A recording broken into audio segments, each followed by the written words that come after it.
welcome to Across the Bar podcast with stonks. Stonks being me. And today I welcome one of the very few people that I do not mind telling me what the fuck to do. None other than Mr. Lance Stites. How you doing, brother? Hey, I'm doing well. Thanks for inviting me. It's so funny. It's this should be pretty casual, right? But you get kind of nervous the first time you do something like this. You know what? It's because there's equipment, and then, but you know what though? Everybody that I've had on here kind of has the same thing. Yeah. Especially you got headphones and all that stuff. But within like just a couple of minutes, and all of a sudden it just turns to stage fright's a real thing, you know. Yeah, but casual conversation, man. So cheers. Cheers. Yeah. You bribed me with a beer, so easy sell. Yeah, and I noticed that you were in town, so I was like, hopefully he has some time that I can steal from him. Yeah. And you're here, man. Dude, so I know we were talking about a little bit about it, but so have you been keeping up with the whole GameStop, AMC thing? Yeah, we were talking a little bit about that, and I think it's amazing that we've got the technology now that allows people that normally never would be benefiting from the stock market. Mm-hmm. And I don't know if you remember Herman Petershek, right? But he used to talk about the value of society that we have, right? Is this economy, and this economy doesn't happen by accident. It's a result of our society, right? And too often, and dude, I'm a hardcore capitalist, right? But when you engineer things to protect the wealth for the people that are already wealthy, that's just a bad system. Mm-hmm. And so that's what I like about the fact that things like Robinhood allow people to get into this. But this recent situation, right, where it seems like it's more of the same, where there's like a protectionist of the people that, that have it. Not being happy about the peasants coming in and wanting to take a bite. And I don't fuck around with the stock market very much at all. So this is all pretty new to me. Can you explain to me a little bit kind of like what the issue is? What's going on exactly? Yeah, so the big thing is, right, is forever you got these big financial institutions that have the capital to kind of to buy and sell and basically place bets on whether things are going to go up in value or down in value. And the belief was that GameStop was overvalued and that it was going to have a course correction and fall in price. So what you do is you borrow the money to buy the stocks, and you buy more stocks that you then purchase at the lower price, right? Which is called shorting a stock. And so if you think the stock is going to go down, you borrow money to buy it, and then you pay the money back, and you keep the delta. But what happened was, there's some groups on Discord and on Reddit that fundamentally saw this as being a squeeze by big financial institutions against a little guy. And GameStop has a nostalgia to it, and so they rallied around that. And with the social media and the communication that we have now, they basically brought in a lot of like little money to keep the price high. And it basically, man, you can get screwed hard. And I guess the company did, right? I think they lost something like $11 billion in valuation, I believe. Yeah. And so, because the bet that it would go down simply didn't happen. And I don't I've got a decent portfolio, but I'm not built that way, and maybe that's a shortcoming on my fault on my part to not take advantage of the reality that some prices go down. But I tend to invest in things that I believe that grow, will grow, and that's what I do well on. So I'm not a big fan of people kind of leveraging other people's misfortune anyway, and maybe I need to be more mercenary in that regard. But, are you really a hardcore capitalist if you don't? Exactly, right? Yeah. I thought I was a Republican until was it January 6th or whatever, and I'm like, holy shit, I'm not right wing at all. I thought I was Republican, but I'm not this. So yeah, it's I guess I feel maybe like the goalposts have changed a little bit. Oh, yeah, you know what I mean? Like as far as where people land politically. Yeah. And so what problem does that cause? Like what people are doing like on Reddit? Well, I don't know that it does cause a problem, right? I mean, because I think what you have is you have informed people. I'm a big believer. I'll tell you what, even more than capitalist, I'm a big believer in freedom. Yeah. And I think what's happened is that with Robinhood's response to not allowing more, you can't purchase anymore. Like I think AMC is another one. AMC, yeah. And I think Nokia as well. I didn't see Nokia, but I stumbled into the Naked Juice, Yeah. and that was up 145% or whatever. And some of these things, they're just wild, and they're not based on on profitability. You typically buy stocks for like 6 month out performance or better, and that's not what's happening, right? This is definitely this is a step above or below Bitcoin, right? This is not this is just not based on economic reality. But I think what this does or has shown us possible is that it's not just big money that's going to be capable of pointing the market in a direction, right? Yeah. And that's a good thing. So I think what's likely to happen is there may be an overreaction where if I'm not a big believer in making radical changes on something that happens one off, right? I mean, right. I'd like to see a little bit more of this and definitely some investigations. And again, I believe that. So, for example, if I bought GameStop, which I did, expecting it to go up, and then I was going to sell fairly soon. Now that I've done that with a set of rules that I could buy and sell, and then Robinhood coming in and saying, okay, we're not going to allow anybody else to purchase, that automatically impacts the demand. And it's all supply and demand. Right. So I bought something based on an expectation of demand that this company has taken away from me. And that's impacted the price. Now that other people can't buy it, there's less demand for it. It's created a whole, just a mindset around it, right? The psychology around this, and they kind of broke the back. I think. I think Robinhood contributed pretty significantly to that. Yeah. And so for me, that's a violation because that's taken what was valuable that I had purchased with a certain set of rules. They changed the rules on me and took away the value of what I'd purchased. Yeah. So I think it's a wrong situation. Yeah, and so if people. So there are alternatives to Robinhood, right? Absolutely. Okay. Yeah. And I think that, and I'm not sure where I know that the trading was stopped several times because of like the normal market built-in circuit breakers, and those are all fair and regulated and that's expected. I think when you have people that come outside of and do this, and so I'm not sure what other democratized stock brokers have pulled the brakes on this. But I think Robinhood, right? Like I don't know the details of this, so I'm talking out of my butt a little bit here. But I understand that one of Robinhood's major clients is one of the hedge funds that was significantly impacted by this. So the changes that they've made, from what I hear, could have benefited one of their other clients. Which there's definitely more exploration that needs to happen. Yeah. What's really interesting is that I think for the most part, the stock market is a thing that, especially for young people, they don't really delve into too much. It always gets called like a rich man's game and things like that. One thing that I did see though is that with the surge of Bitcoin, I feel that a lot of younger people are paying more attention to stocks. Do you think that's true? Yeah, I definitely think so. I think we've had some really good success stories, and I think it's a lot more approachable, right? So to create an account now, right? You download an app on your phone. I mean, like that. Log in with Facebook. It's so easy. You tie it to your bank. You shift some money over, and then you're like, oh, I want to buy this. I want to buy that, and you can actually It's one of the things I do like about things like Robinhood, for example. It's like when they have the stock, they have the pros and the cons, right? They have like, this is why some people like it, and this is why. So it's easy to read up a little bit of what's going on.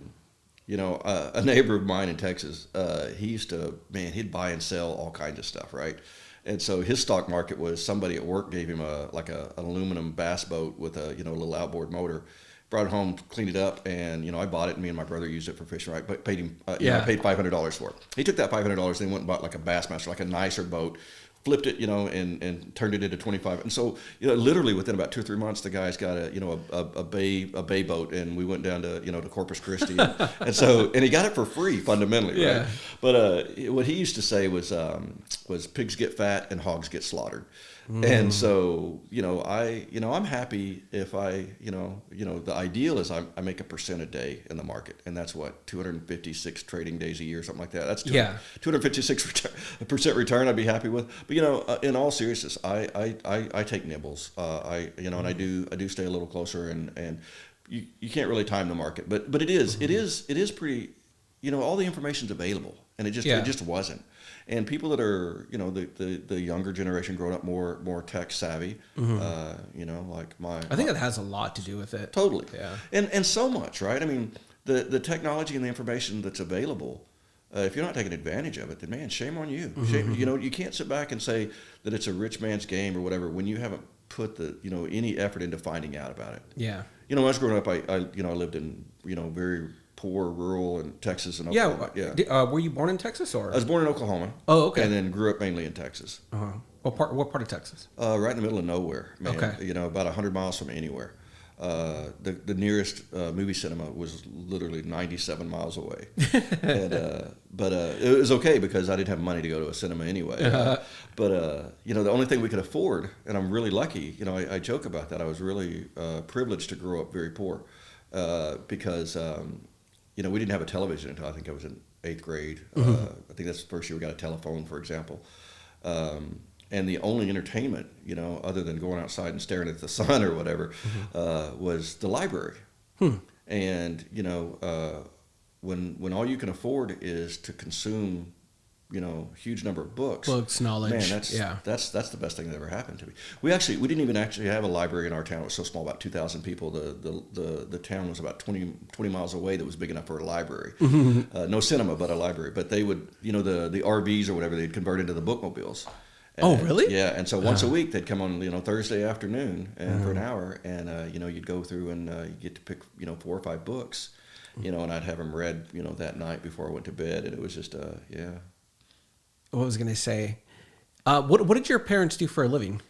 So when I was born, my earliest memory was my dad was a surveyor, civil engineer. He was in the 82nd Airborne. Oh, okay. And then when he got out, the GI Bill. But I was the 4th son, actually 5th, but an older sibling died very young. But so 5 of us kids.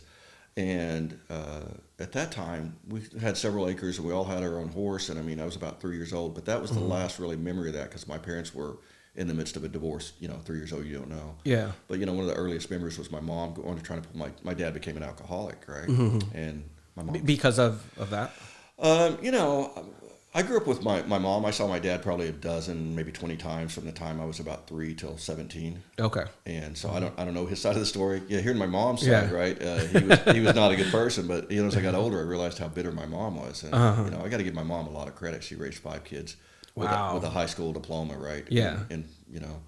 And so this is a long answer to get there, but it's kind of relevant. But I remember that early on, and then after that, my mom was trying to handle all of us kids, and my dad had kind of lost his business and everything, and so we lived in a very poor part of Oklahoma City when I was 4 and 5 years old. Okay. And I think we moved when I was 6. But I used to get my ass beat on the regular, right? Definitely understand racism for being like the poor kid or being the white kid, right? Oh, okay. Yeah, and so a lot of people could take that and develop their own sense of racism, but I'm very lucky that I never looked at it that way. Yeah, it all depends where you grow up with, right? On like how that goes, because if you're predominantly in one part of town where I think it's more like the odd person out. Absolutely. You know what I mean? It's always that if you're different. If you're different, people will jump on that no matter what. And it's the it's just it's a lack of, I don't know what it is. I think people just try to build. It's an easy thing. Yeah, I think, it is. It is.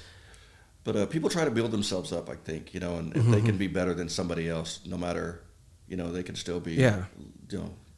And you mentioned that you feel appreciative that you grew up poor. How do you think that molded you, or how did that come into play as you were growing up? Because like when you're young, it sucks, right? Not having absolutely. The right shoes or clothes or things in your house, or you live in like in a house that's too small, or why are 5 people in one room? Stuff like that. So true story. My mom ended up moving us all into my grandfather's like abandoned ramshackle house, and it was a 1 bedroom with 5 kids, and it's a tiny little house. So my 2 older brothers, they shared a bunk bed in the bedroom with my mom and my little sister, who was I guess about 3 or 4 at the time, and they slept in like a full size bed. So I can only imagine how bad that had to suck for them, being teenagers sharing a bunk bed in their mom's room, right? And then my older brother, he slept on the couch, and I had like a little mat, like a feather bed that I would pull underneath. You know, the swamp coolers. And we had one of those, and then we had the wood burning fireplace, and so I would just pull it in the summer over under the swamp cooler, in the winter up next to the wood burning stove. And so I didn't know better. I actually I slept on the floor until probably about 10 years ago. Did you know you were poor? Because I feel like a lot of the times... I didn't. Not when I was young. I did when I was in high school. Yeah. Hell yeah, in high school. You know all that. And if you don't know, somebody's going to tell you. And they're going to tell you again the next day, and then at lunch, and then when they're giving you the swirly and whatever. I mean, you're going to know. Especially, it's so funny because, when I was young, though, the summer vacation was to go 6 or 7 miles out to the lake, and we had a big family cabin tent or whatever. I think we borrowed from my uncle or whatever. But man, had a great time. Like for myself, I recently, I was going through my dad's stuff. He passed away about 10 years ago or so, and I was going through all his documents and stuff like that, and I ran into his pay stubs, right?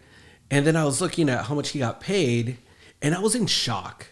Because he got paid minimum wage, and this is like in the 80s or what, and I only remember fond things of me growing up around that time, and I still got to do so many things that I didn't realize that we were actually poor. I think my parents did a really, really good job of making sure that I didn't feel that. And most of the time, the moments I guess I would feel that I was, it would be like when kids tease you because of you don't have the right sneakers and stuff like that. And when I would ask my parents for it, they would be like, no. And I was like, oh, okay, well, it's just because they're just cheap. Right. You know what I mean? Right. But it probably had to do with the fact like, no, we actually can't afford it. Yeah. Yeah.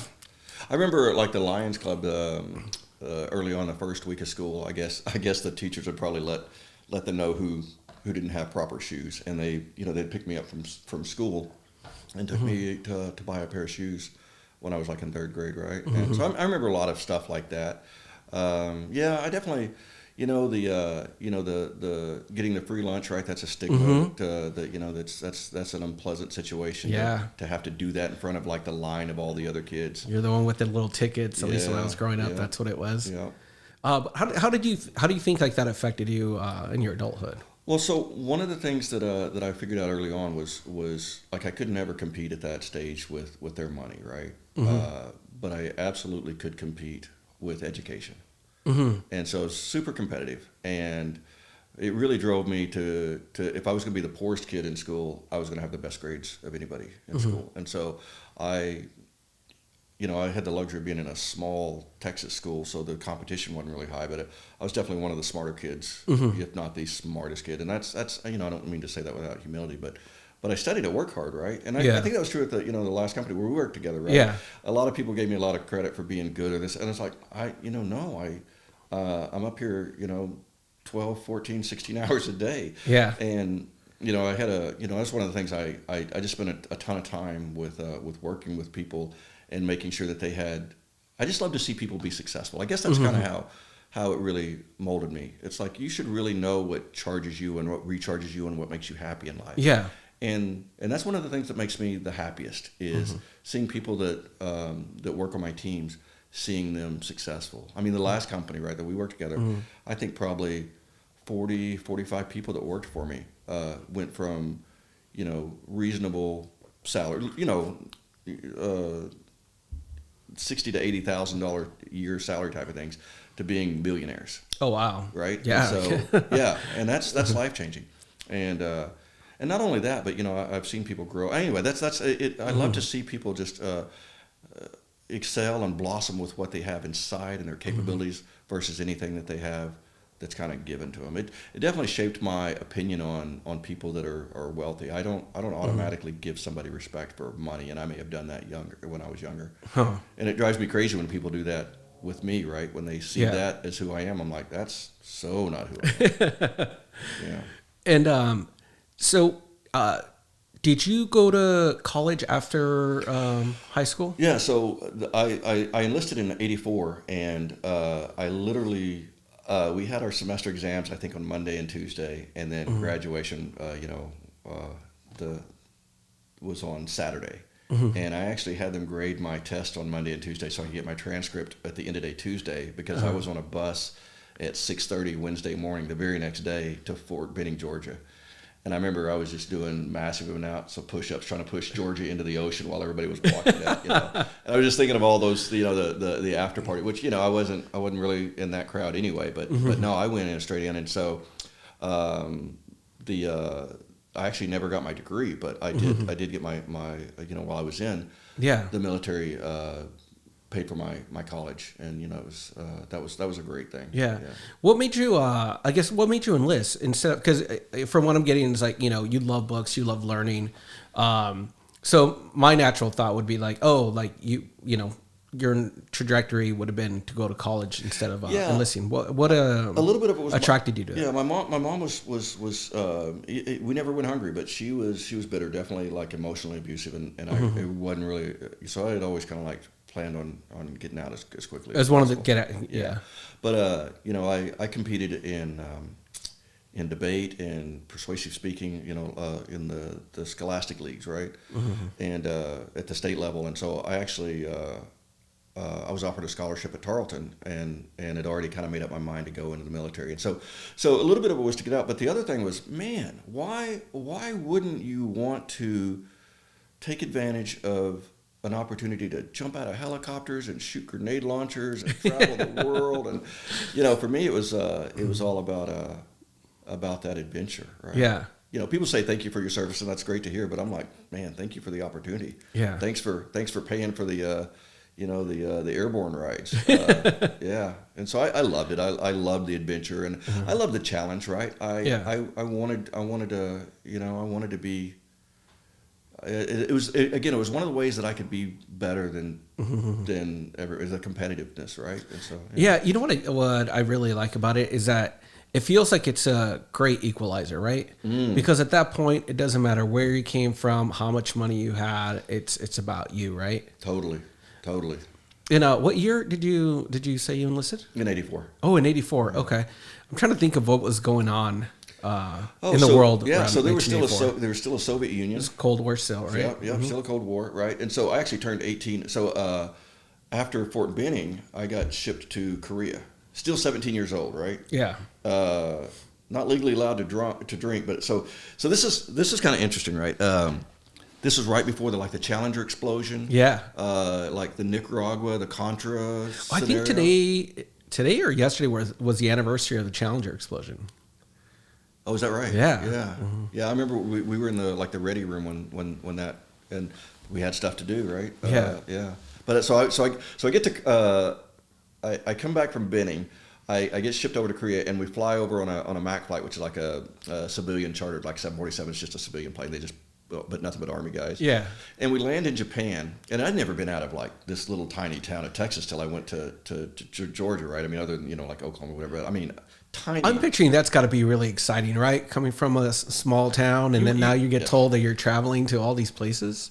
Kind of. I didn't really want to go, right? I wanted to stay close to home. But man, when I landed in Japan, it's like landing on a different planet to a different language everywhere, and it's just exactly. Where in Japan?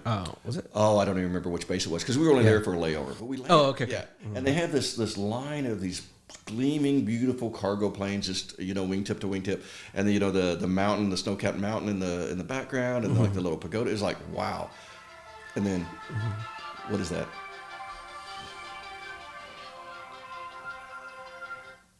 I thought I turned that off. I apologize. No worries. But then we flew over to, I think, Kimpo or Gimpo. It's depending on how you pronounce it, right? A lot of names have changed, but it was a military base, and they pick us up in this dusty old olive drab school bus with a wire on the windows, and this was just a few years after, I guess, the Tehran embassy. Oh, yeah. Yeah, there was a lot of stuff. Yeah, going I was on going to back say then. the 80s were filled with a lot of world conflict. Big time, big time. A lot of Central American stuff going on, Yeah. like the Honduran death squads, um, and again, this is this is like a decade or so after Vietnam, right?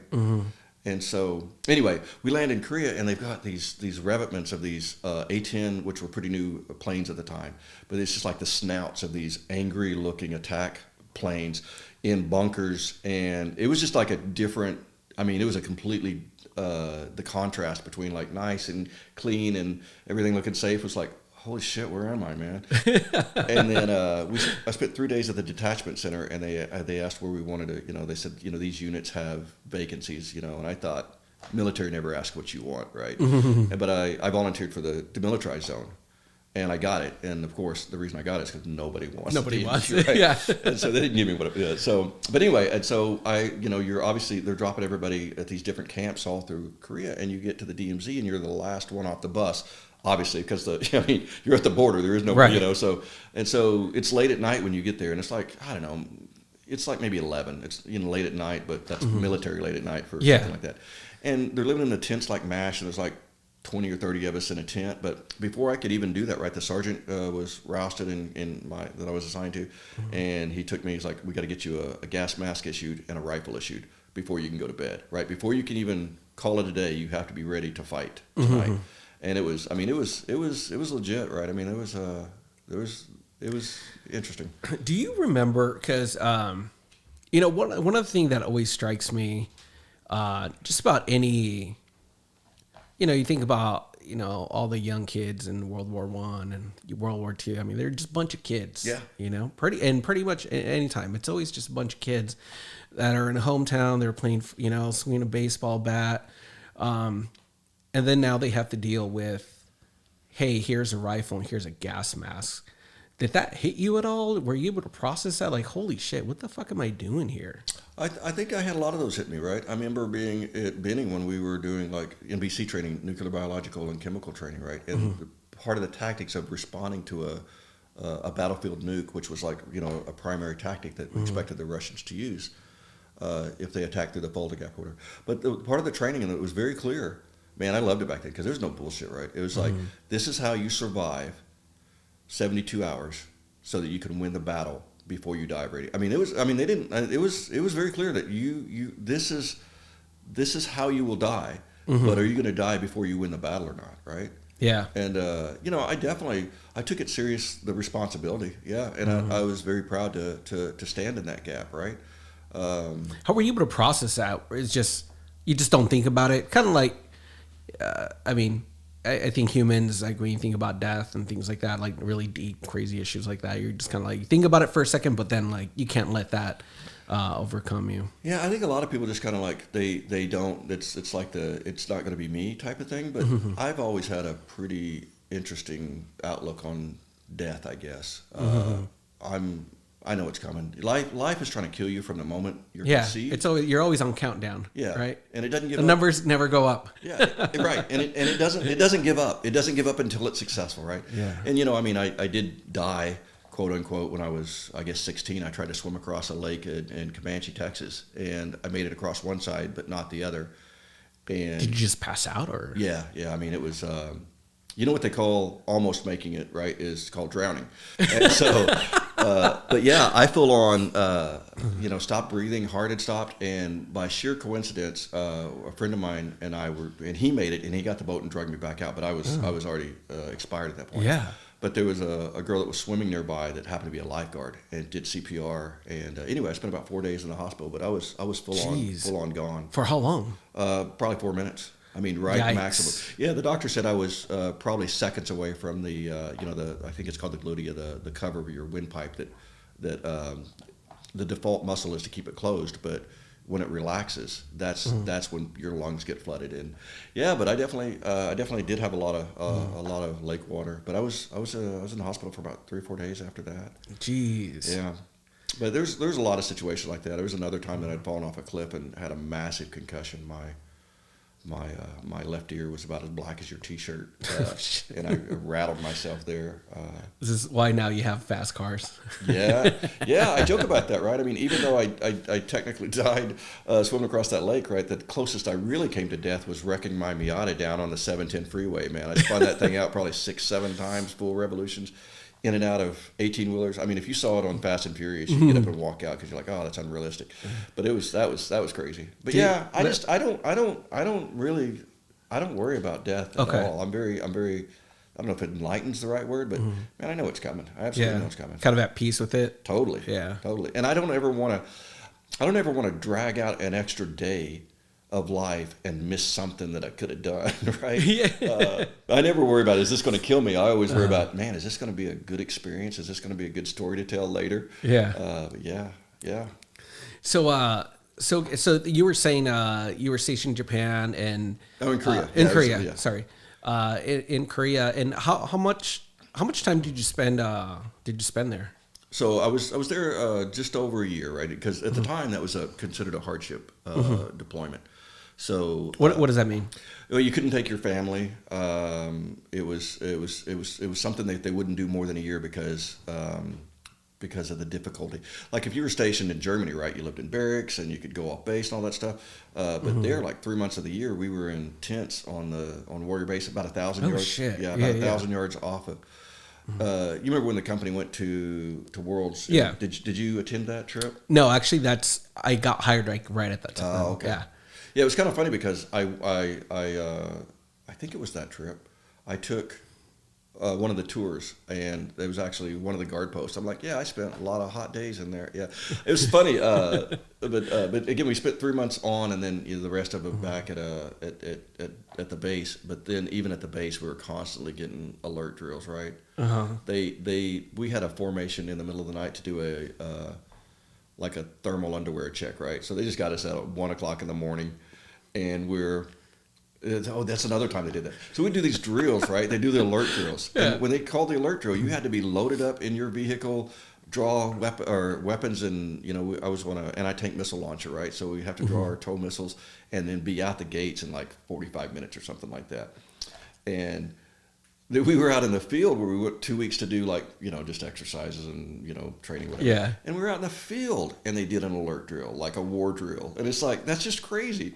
But yeah, they called us up for just like a company wide, just to make sure that we were all ready to go and that we were all properly dressed. And while we were at 1 o'clock in the morning doing pants down, checking to make sure we had our thermal underwear on, they did an alert drill. I mean, so yeah, it was serious over there. I was say, did you love it? Because it sounds like you enjoyed misery, man. So I do love misery, right? Yeah. It's funny. I'm definitely I like it when something happens like that. Do you feel you thrive in those situations? I always say that I hope I never pray for anything easy, but I do pray that I have the strength to take whatever comes my way. Yeah. But it was the best time of my life and the absolute worst time of my life. Usually that's how those work, right? Yeah. And then so after Korea, where did you end up going? So after that, I was stationed here in California, but when I got out, I realized that there's even though they had paid for some of my college, I was not prepared for civilian life at all, man. I thought about going back in. How much time did you do? So 3 years. So you did 3 years, Yeah. okay, and then okay. And so then I came back to Texas, and I ended up. Man, I had like odd jobs. Like I had a truck that I would just deliver stuff. Now with it was Amazon delivery before they had an Amazon delivery. Yeah. Right? People that would like order stuff from like Staples or whatever, they'd need it delivered to their house or office, stuff like that. Courier work, and I got into paintball a lot because that kind of fed my adrenaline need. Yeah. And put a team together and we won the state championship. I don't remember what year that was, but we competed at the global level, right? We were, I think, number seven in the world ranked amateur 5-man at one time. In paintball? Yeah. Oh shit! Yeah. I didn't even know that was a thing. Oh yeah. Yeah. Played at the MPPL and the NAPSA, and anyway, but I met a guy, and I used to be an artist. I can't draw a stick figure now, but we had a sign painting business together for I guess a couple of years, and I got tired of the never knowing. Like you'd make great money, but then you wouldn't know when the next job was coming, right? And that didn't feel really good. And the guy that I worked with did way too much acid.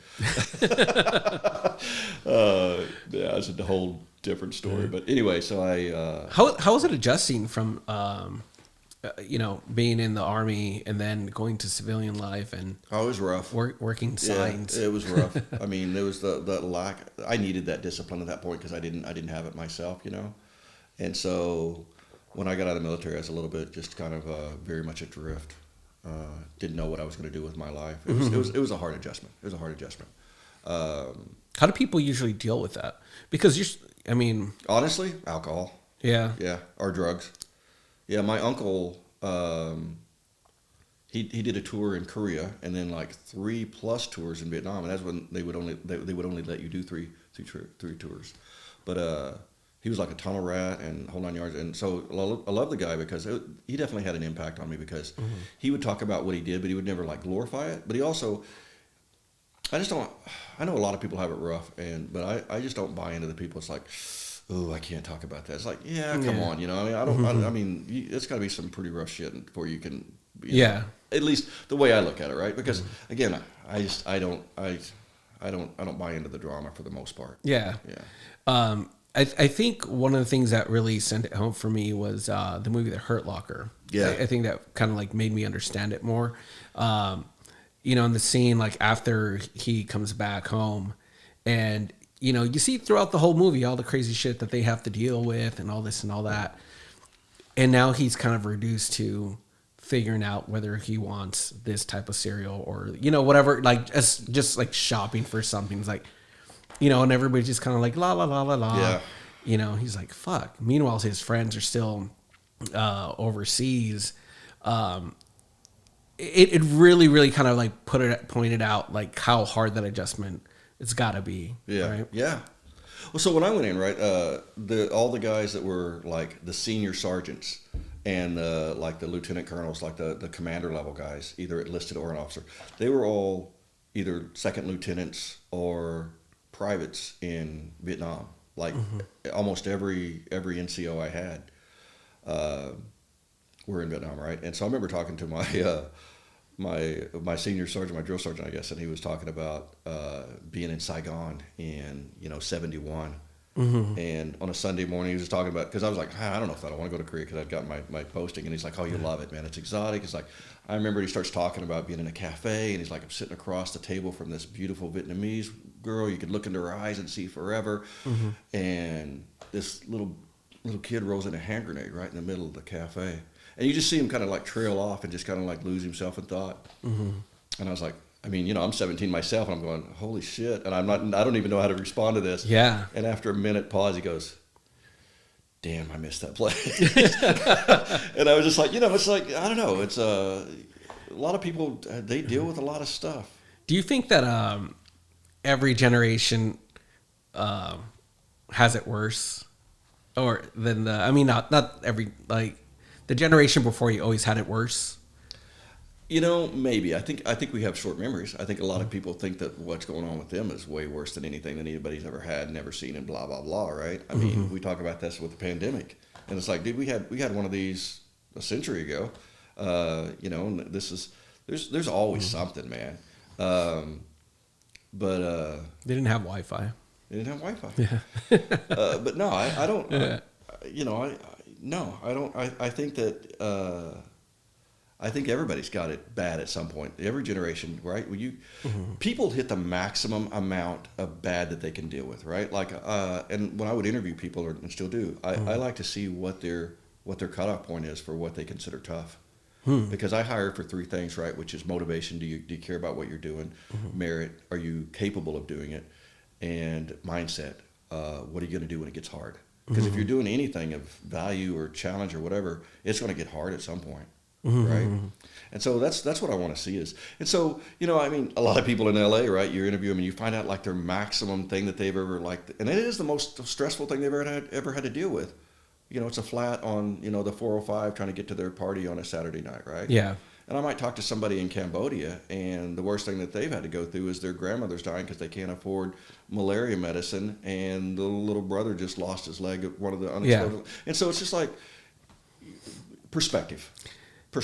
How do you think people gain that?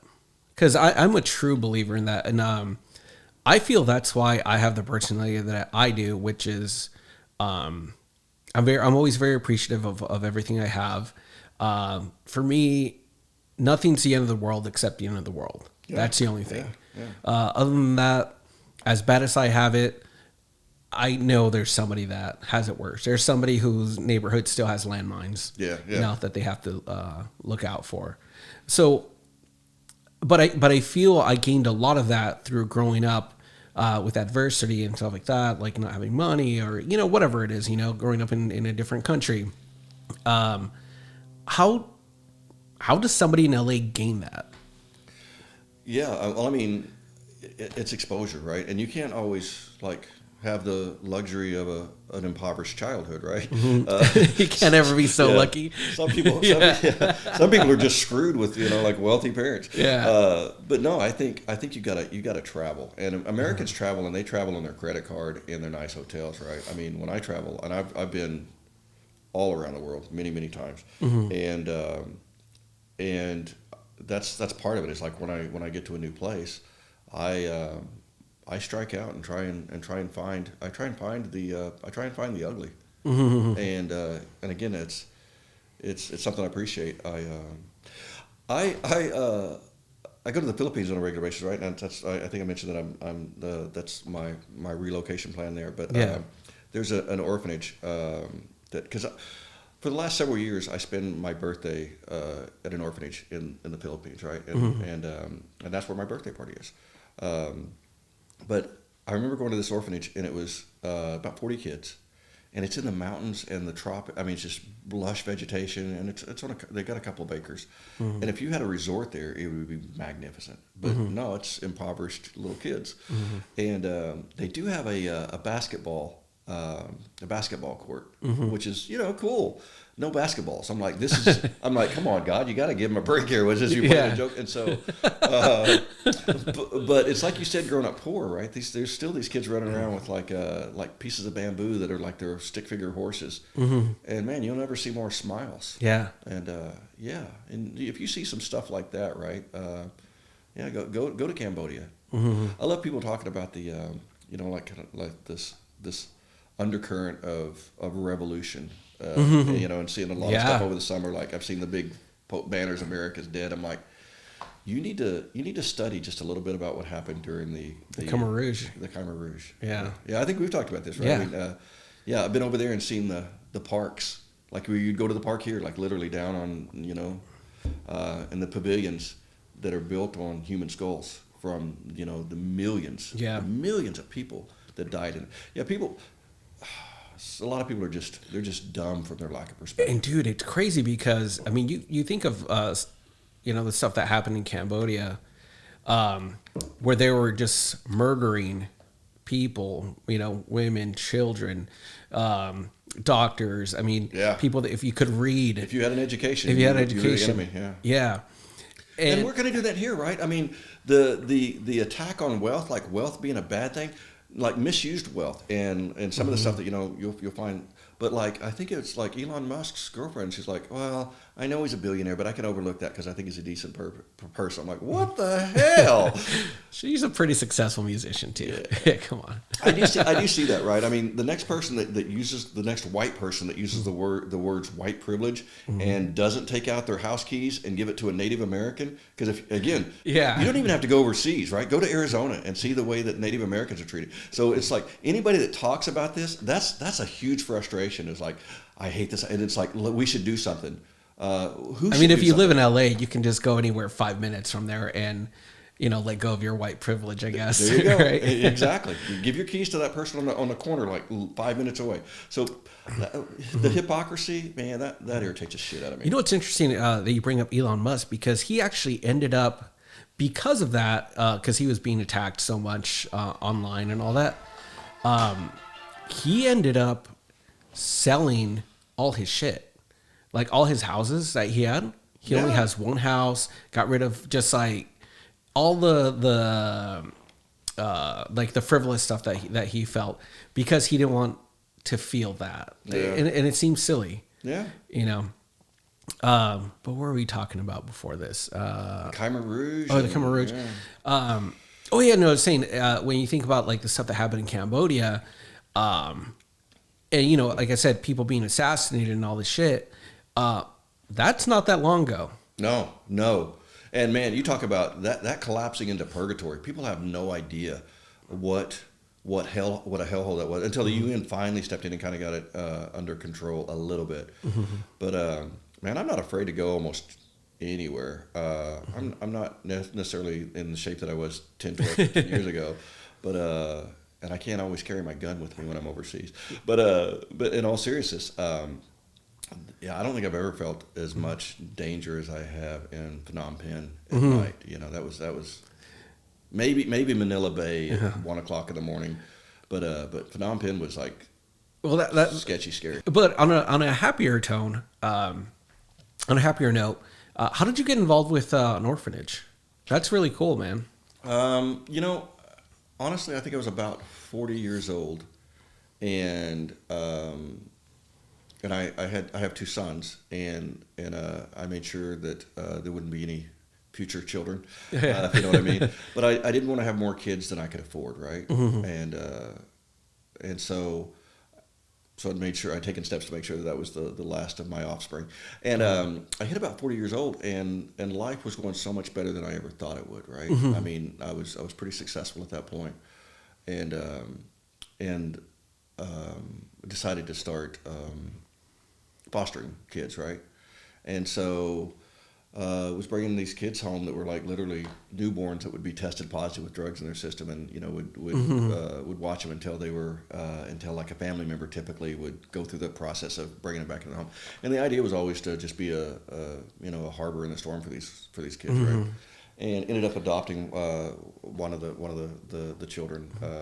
And so, was this related to kind of like your childhood that you wanted to be there for some? Yeah, okay. Exactly. I mean, part of it was I didn't want to have more kids than I could take care of. But then when life was a whole lot better to me than I ever expected, I wanted to do something a little bit. Gotcha. Okay. And with my daughter, I found that it was you get way more out of it. You think you're doing something nice, and you're not. You're getting you talk about karma, man. Yeah. And so I mean, I got really lucky with this opportunity to raise what is going to be the world's future dictator, because she's definitely going to be in charge. But no, I was telling you, she turns 14 on Tuesday. Yeah. But she's in charge. That is a very interesting age, my friend. Yeah. You got your work cut out for yourself. But similar thing when I was traveling overseas and I saw the poverty, and you can't do everything. And again, you know what I could do? I could say we should do something. Somebody should do something. We should get the government should step in and or I can reach into my own pocket. A little bit of something, right? So everybody that thinks the world is horrible and wants the government to come in and do something, bullshit. Open your wallet. Your wallet. It's easy. And so, so I continue to support those kids. It's been pretty rough, during the pandemic. But they're kind of self-sufficient in what they grow. They raise hogs. They don't get to eat them. They sell them so that they can buy rice, and they have chickens, and they eat a lot of rice and a lot of eggs that they grow. And so kind of going back, kind of rewinding back a little bit, you were saying that you were in the sign business. What did you end up doing? Because obviously you didn't stick to that. When did you actually go into what a career? Oh yeah, so a lot of people think of me as the military guy, but I was just in for a very short time, right? So I'm really not a military guy. It's so funny. I mean, I'm a student of organizational structure and leadership, and so I love the military approach because it's very binary. You win or you lose, and there is no I'll get it later, or it's like and so I love that concept, but I've actually always studied, just not everything about the military. And I actually, when I was playing paintball, one of the exec producers at Electronic Arts, he played, and he ended up getting a place on my 10-man team. Okay. And he said, "Hey, we got a QA job. It's entry level, doesn't pay a lot." No way. And so I rolled in, and I would never have thought that. Totally. That Lance It was QA. Okay. Yeah. Oh, yeah. Definitely. And I love people that have a background in QA. Right. Yeah. They just have a great pragmatic approach on things. For people that don't know, what is QA Software, yeah, right. It's the quality assurance. It's the you have the people that tend to build it, and then you have the people that will often come in and validate that it works. I joke about this. Engineers will tell you how software should work, and the quality assurance guys will tell you how it does work. And then your customers will actually tell you how it really works. Right. But that, yeah. And so, at the time, people joke about, oh, quality assurance, you get paid to play games. It's like, yeah, I get to play the same mission, the same game over and over and over. And a lot of times you get to play the losing path, and it's like, oh, that's actually easier because you just it's pretty easy to lose the game.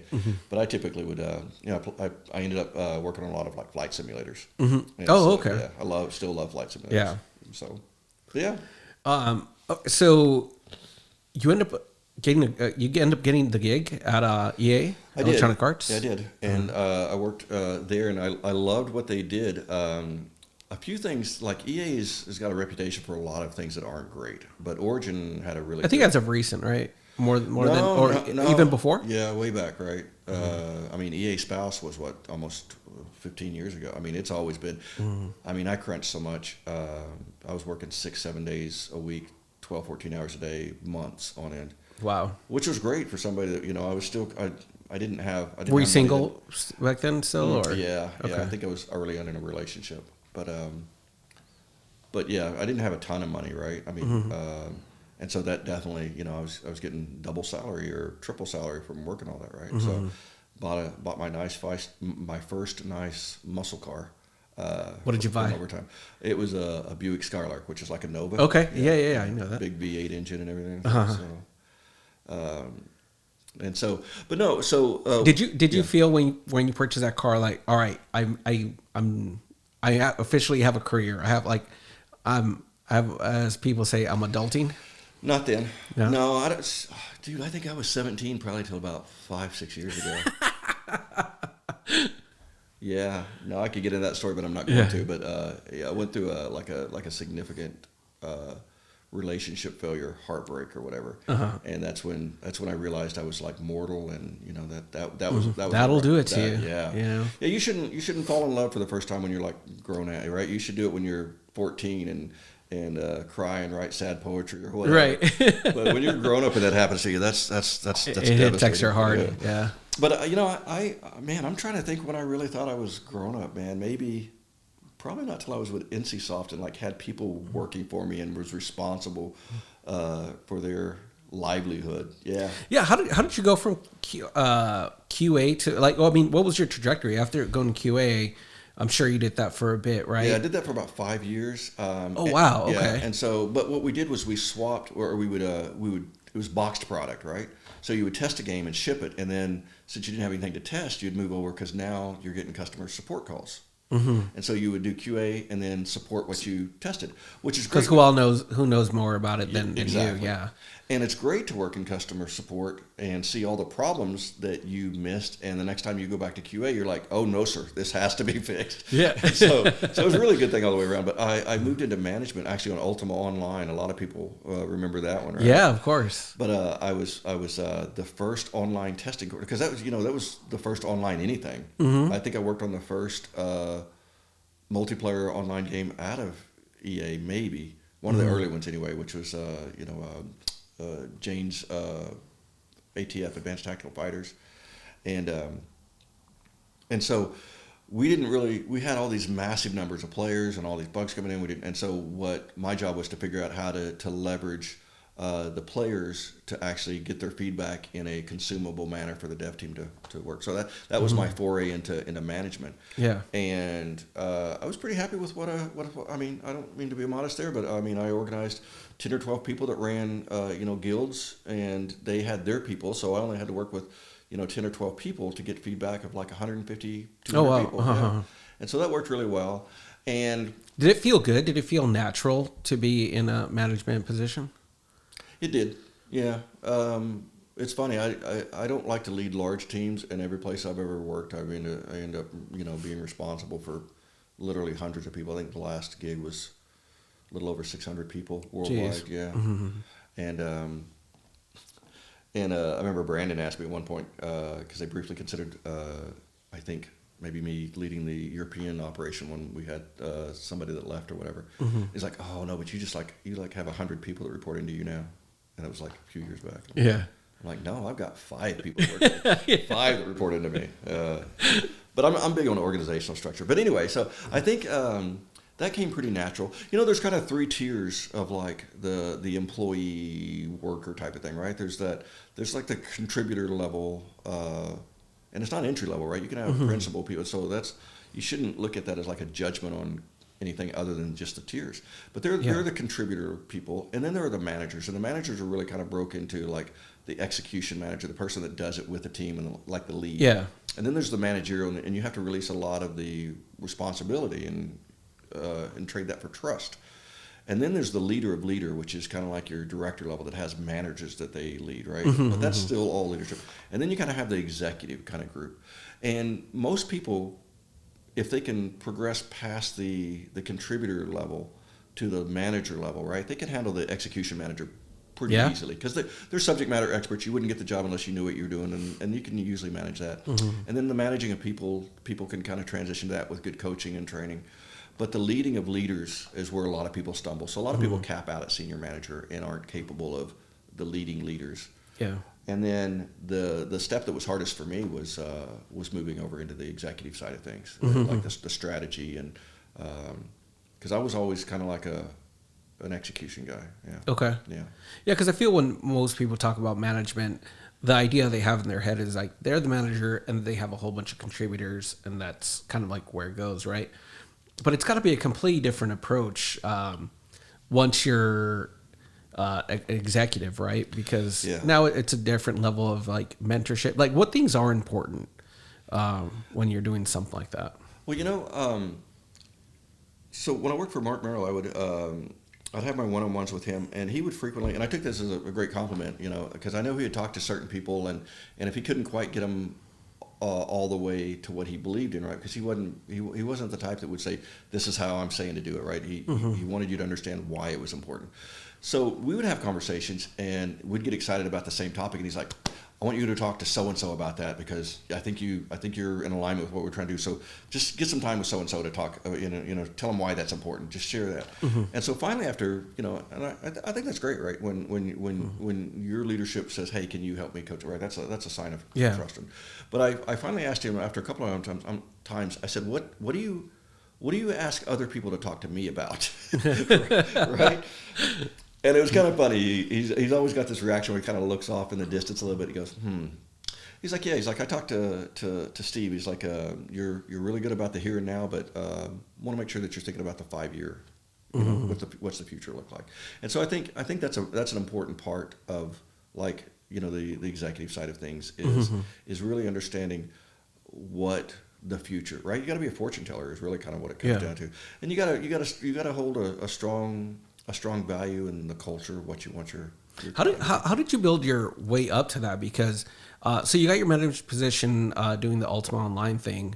From there, now that was your first managerial position.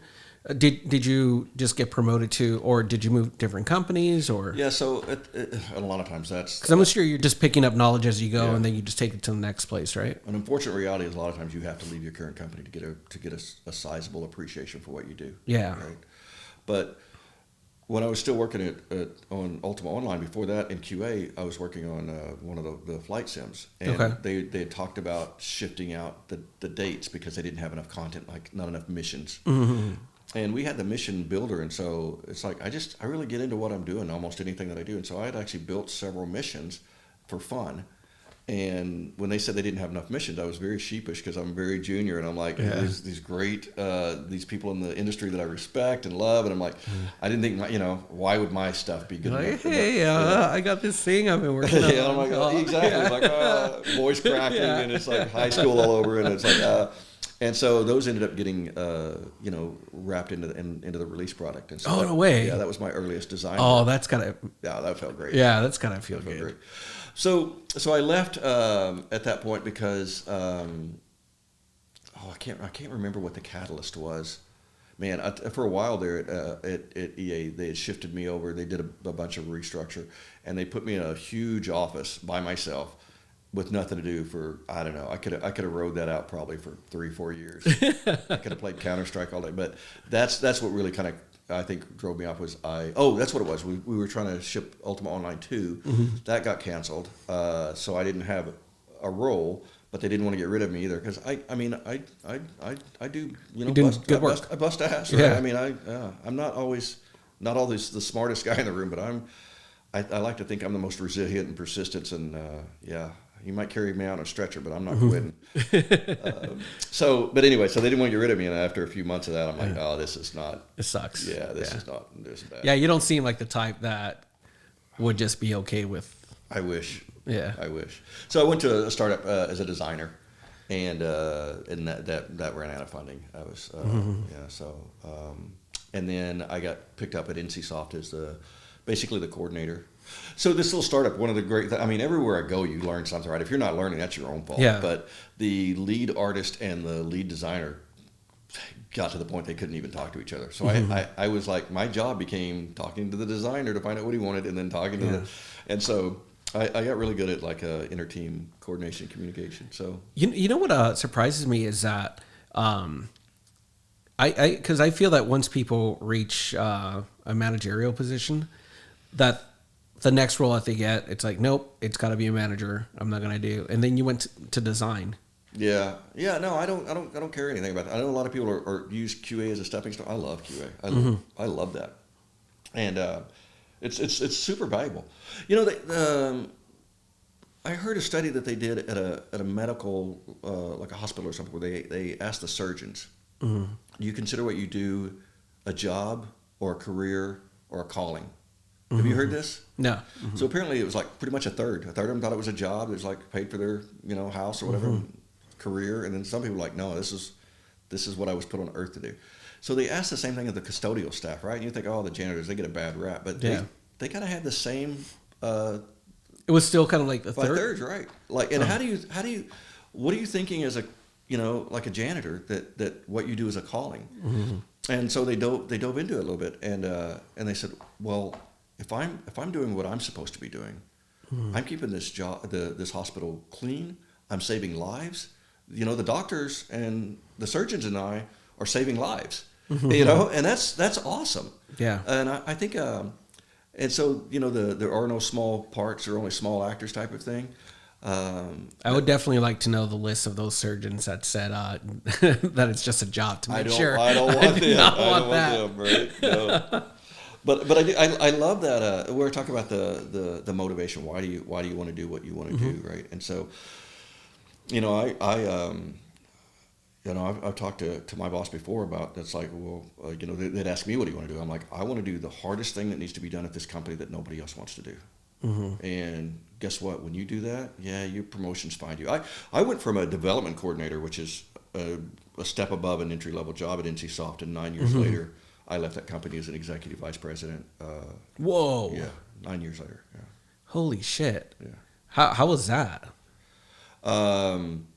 Again, I tackled everything that needed to be done. I never complained about anything. And so, by the way, I did that without ever seeking out a raise. I never sought out a promotion. Every single one of those promotions were offered to me.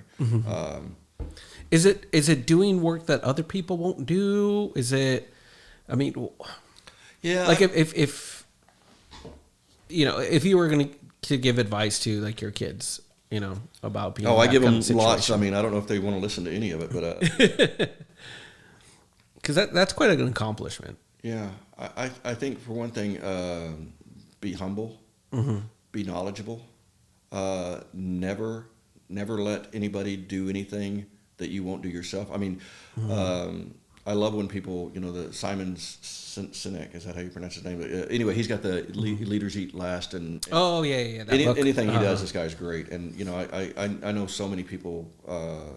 Compare me to that, and I love that. That's one of my favorite compliments. If you ever have dinner or lunch with me, you'll always find out that whatever we order, if you like what I have most, I'm always gonna give that to you, right? And people, I guess that's part of it, right? When you live it and you can't fake it, but right, like going to all these conventions and events and setting up and being first in, last out. John Bellis has an interesting story about how he tried to outwork me when he joined, and and I'm like, it's not going to happen, and you can't even think that way, right? You've got other values, right? Do it for the right reasons. And anyway, he's a great guy, by the way. But I think, I'm very much a lead from the front, and I love. We get into this a whole different thing about how, like, I coach people talking about your peak moments and what makes you happiest, and then kind of teasing out those attributes that make you the happiest, and then using those attributes to create an internal persona that becomes your captain, so that whenever you struggle with anything, you can go to that captain. And my inner captain that I rely on, right, is Alexander the Great. That's my. And people think, we conquer or whatever. Yeah, kind of. But he also, man, there's a story of where the generals were like, dude, we followed you into Persia. We're in India now. It's like, I want to get home. The wife's got food on. It's like, and they were basically a mutiny. And the story goes how he dropped his armor and dropped his tunic and stood in front of him naked and said, do you see my scars? All of my scars are in front. And if anybody has more scars than me, we'll go home right now. And I love that about him, right? Yeah. And the tenacity about how he tamed his war horse, and how it just a lot of stories about him. And plus, he had this massive party where I think the reward was this huge chunk of gold medallion that whoever drank the most could have it. And like all 45 contestants died that night. But I mean, he lived big. But I love the fact that, in all seriousness, that he led from the front, right? He didn't ask people to do anything that he wouldn't do. And when you do that, right, that's people see that. And if you do it with a genuine spirit, people will rally around you. Yeah. I do have a question for you. When did you first use the phrase, "Thank you for doing your jobs"? So I think that one is like the most iconic thing. Like, that's the first thing when I got hired that I heard about you. It's just like, "Thank you for doing your job." It's like, oh, what a dick. Yeah, right? Totally, right? That sounds like such an that's a lack of appreciation. Yeah. No, it's that one got mistold. And so it's interesting that, like, the people that worked in my group, they knew what I really was and who I was, right? And so what happened was, I had a guy that worked in the knock, Aaron, and I did that with a lot of people, right? They wanted an opportunity to get promoted or expand their whatever, and so he wanted to move into a producer role. And so what I would typically do at the time, I was running esports, right? And that was such an opportunity, right? That really helped, because I had all these mini campaigns, these battles that I could put temporary commanders in with other people that I could trust. So I try to do about anywhere from a third to a half of novices with experienced people that if they failed, I still had backup, right? So it was really a great opportunity to, like, vet and grow people. And I think that the companies miss those opportunities too much. But so I let him be my live producer for maybe PAX East. And Aaron called me up, and he kind of ran down, it's like, I've got this done, this is done, this is done, this is done. I've got, the staff sheet, I've got the PCs, they're tested, blah. And he just buttoned up. And I asked him, I said, are you proud of yourself? And he kind of pauses, and he says, no, but I hope you are. And I said, well, congratulations on doing your fucking job. I didn't send you there to fail. I sent you there to succeed. I knew you would do it. Good job. And so people forget the rest of that. Yes, the rest of that quote. People always meme it and lose all that. But the idea was, it was a direct reinforcement of the confidence that I have in you, and I don't need to treat you like a baby and give you lollipops for doing what you were fundamentally hired to do, right? And it's. Again, it goes back to a little bit of the military stuff, right? So even though I'm not the military guy, right, I've done, like, after I got out, I've trained with, like, Navy SEALs and done, like, fun days. I've trained with Larry Vickers, who was, like, the firearms instructor for Delta Force, old Delta Force guy. And so you hang out with those guys. If anybody ever says, slaps you on the back and it's like, what are we dating, or what? I mean, it's just, it's rough and tough, and you don't do it for the compliments, right? You do it because you do it, and it needs to be done, and that's I always ask people in an interview question, I'll ask them, what's your favorite compliment? And if somebody says, oh, well, the CEO pulled me in front of the entire company and gave me this monetary reward, it's like, oh, okay, your motivations are wrong. But this guy who was actually a Marine in Afghanistan, I asked him what his favorite compliment was. And he talked about this major that gave him a compliment because, and then he tells what he did, right? He's like, some of his peers, he wasn't in charge of anybody, but it's like, 2 or 3 sergeants standing around. He's like, hey, we should get this done. Got it done. And so as he tells the story, he doesn't care about the fact that this major complimented him. He was actually proud of the fact that something needed to be done, and he got it done. And that's what I care about, right? So that I care about, again, motivation, and that's part of it. So it's interesting how people only get a part of that story, and they think, well, man, that guy's an asshole. But you would see so many people that would have opportunities to go work on other teams, including development. Nobody wants to work in live service when you can work in the making of the game. Yeah. But people wouldn't want to leave the team. Like I remember seeing Bridget in esports, right? Yeah, before this, right? She was still working as a recruiting coordinator. Oh wow, okay. And I got tapped to lead Gamescom. And at the last minute, she was offered. It was kind of a nice, almost bonus for her to go, and she could work, and then she could have some time in Europe or whatever. And I'm like, yeah, you kidding me? I have to fight for money to get people at other companies. I'm like, yeah, extra set of hands, we'll use them. And she was a hot rod, dude. I mean, the managers that I took, I mean, they got discarded pretty quickly, and she was, the go-to. And so we come back, and esports was. They'd embarrass themselves by putting whatever wrong thing. And so I remember getting a text from Merrill driving in. I pulled over and I read it. He's like, hey, you think you can get a team together to fix this? And it was just that simple. And I looked at Bridget coming in to lead that. And I was so naive. I had no idea that the game team, the international expansion team, the 4 different senior producers were looking at hire. And I'm like, Steve, that guy, you'll learn. I mean, he's tough. You'll learn more from him. And like Herman, he's like the smartest guy ever. I mean, it was just like, totally go work for these people. And she ended up coming on to work for me. But I mean, that's. Do you feel? I mean, I kind of get the impression that, like in your leadership position, instead of focusing on, let me see what I can do for you to make you better. I'm sure there's that stuff going on, but it seems like a big part of it is you let them be them and do their thing and are there to support if need be. Like totally. Yeah. I think that's what a leader does is just kind of maybe like, it's almost like a personal trainer, right? It's just like, a couple more reps. You got this, right? Just a little more, I guess fundamentally every leader should know what it is that they have as their core belief. And if you can't answer that, you need to figure that out. And so my core belief is everybody can do just a little bit more. Just a little bit more. And if you do a little bit more, that's how you win. And so that's a lot of where my coaching comes through, right? Is the moonshots. Do something amazing. Do something that's worth it. Because we've got to work anyway. Why not have something that what you've done be worth it? That's so that you can be proud of it. Yeah. Now it's funny because I remember my first real interaction with you, I think, was for Global Conference, right?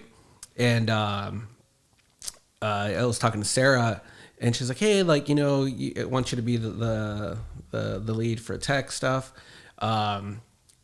You're gonna have to meet with Lance. He wants to talk. Don't worry. He just wants to talk to everybody. Yeah, I don't let anybody work for me or I've got to know you. And I mean, out of everybody that I had working for me, I never hired anybody that I didn't speak to. Hundreds of people, doesn't matter. I'm talking to everybody. Anyway, that was so funny though. Yeah. I was just like, oh God, okay. Because at this point, again, I had just heard a lot of things about you. Never really worked directly with you, but everybody just spoke the world of you, like Sarah, Lauren, and all this. Lovely people.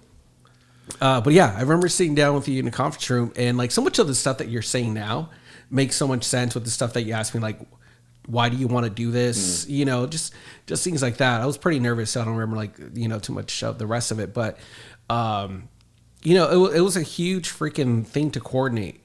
Right. But the one thing I remember is that, you let the people do the work that you hired them to do.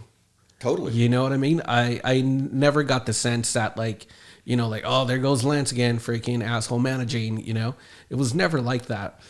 But I am happy that at the end, when everything, went off, one, you were so appreciative to everybody that worked it.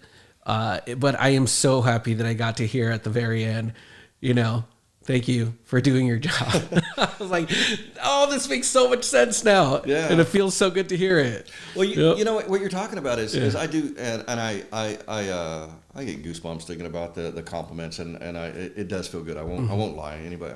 I hate false modesty, right? Yeah. But the truth is, right, a lot of credit that I got for so many things, it was because of the people that I surrounded. So if I'm good at anything, and I am really good at this, is identifying talent.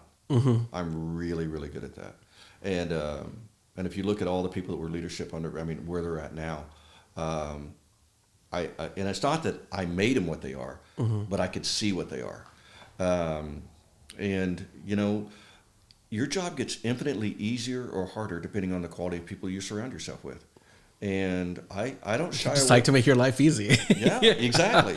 And I get fanatical. That's a good way to look at it. Yeah. Yeah, you got to be fanatical about who you let join and who you let stay. And and that's I was never afraid to fire anybody.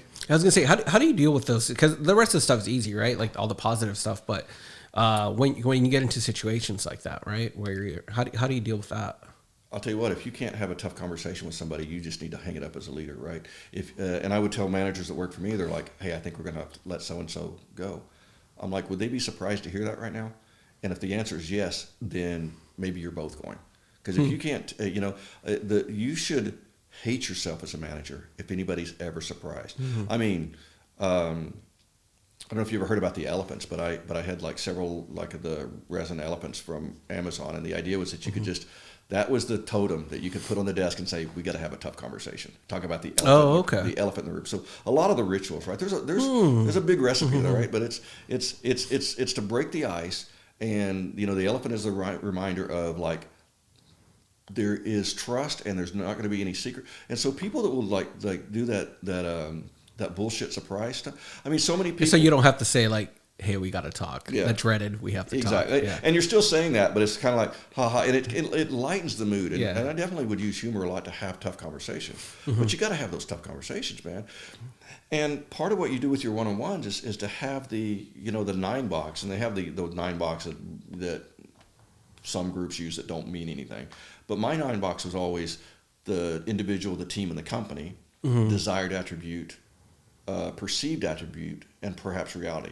And so you'd have that. It's like, what do you want to be seen as? And then when they say X, and then you're like, what do you think you're seen as? And if they don't say like they're seen as being unreliable or seen as being self-serving, then you're like, hey, do you think?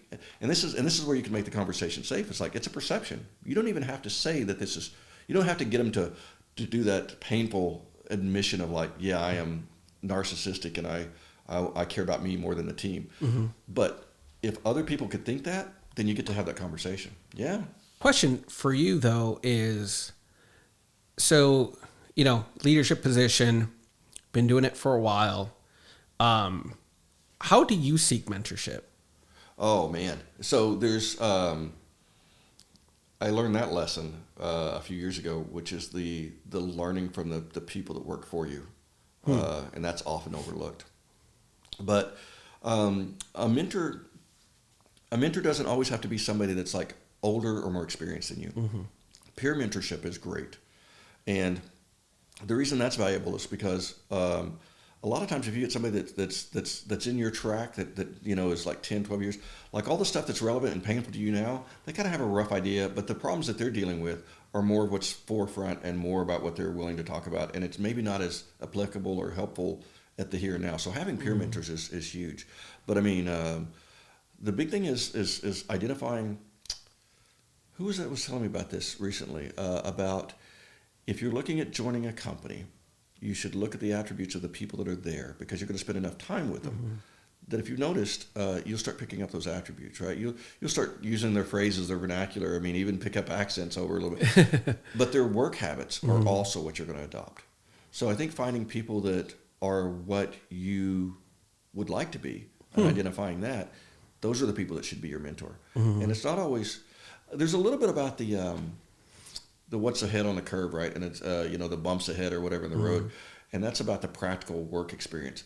But mentors that are more like culturally and aspirational and they don't even have to be in the same field, but those people can be incredibly powerful mentors because they give you the building blocks to deal with different things.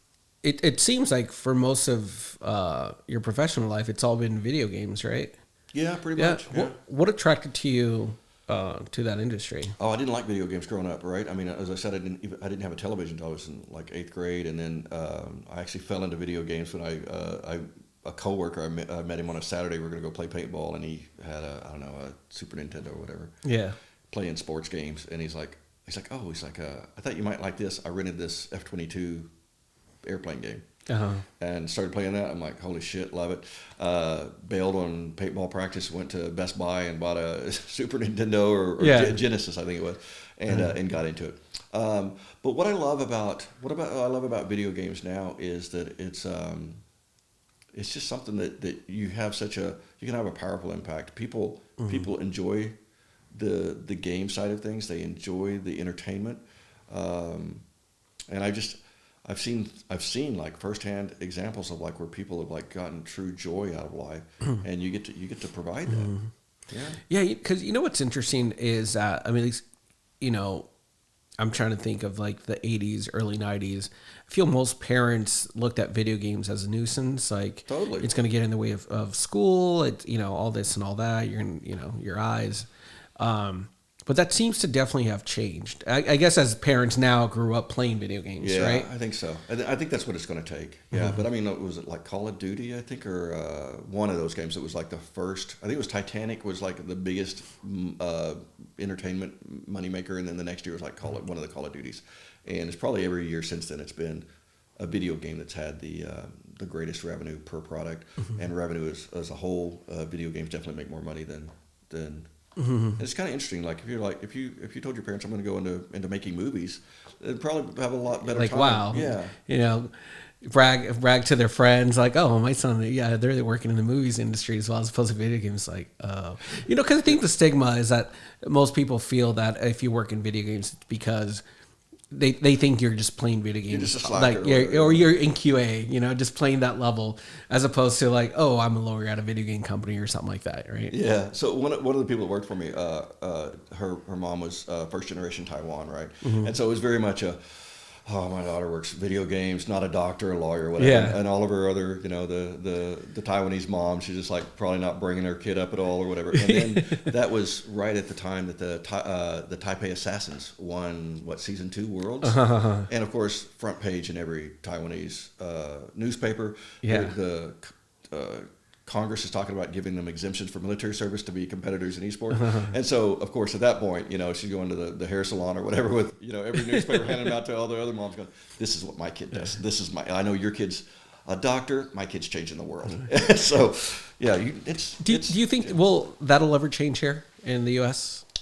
Because I know we have like a lot of sports that, it seems to be like a hierarchy, right? Where if your kid plays in the NFL, it's like, let me brag to you. Yeah, it will. I think so.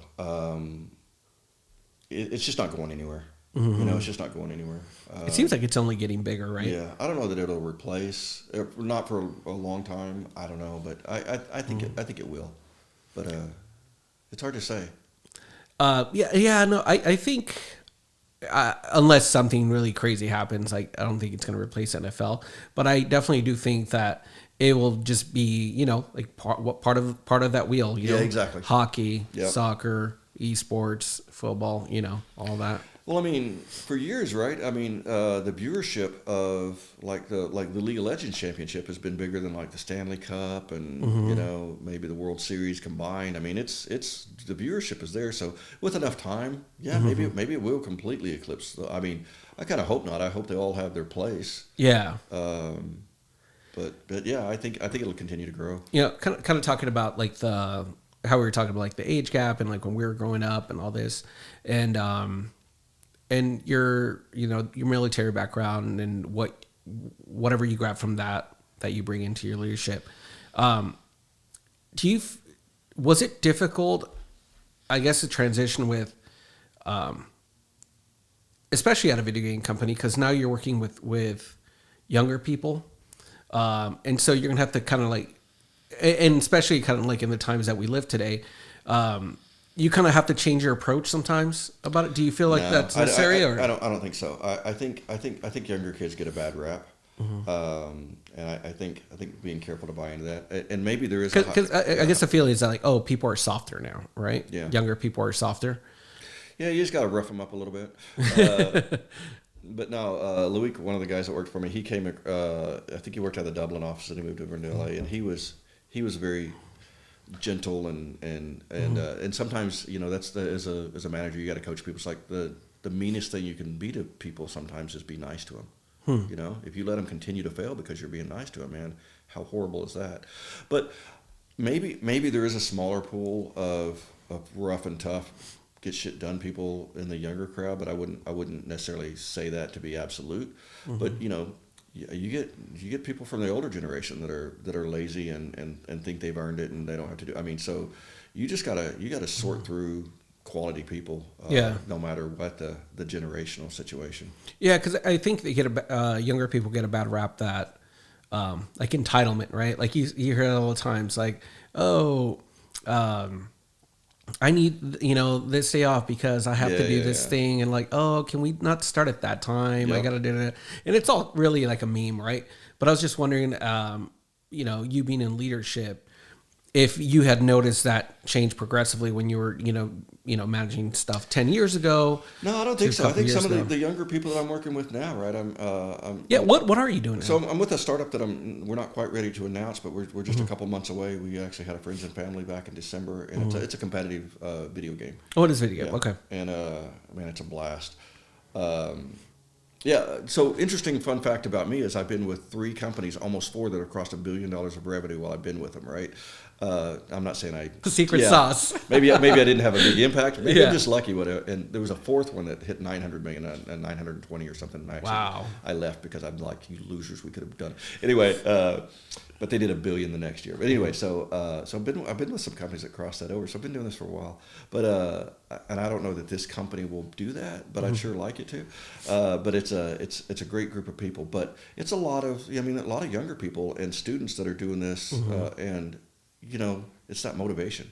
Yeah, I mean, it's you would be short-sighted to just assume that like the younger generation is not capable. And sometimes maybe anybody that, when you get younger people, the one thing that you do have to do that you don't always have to do with older people, you do kind of have to teach them how to work. And that's just.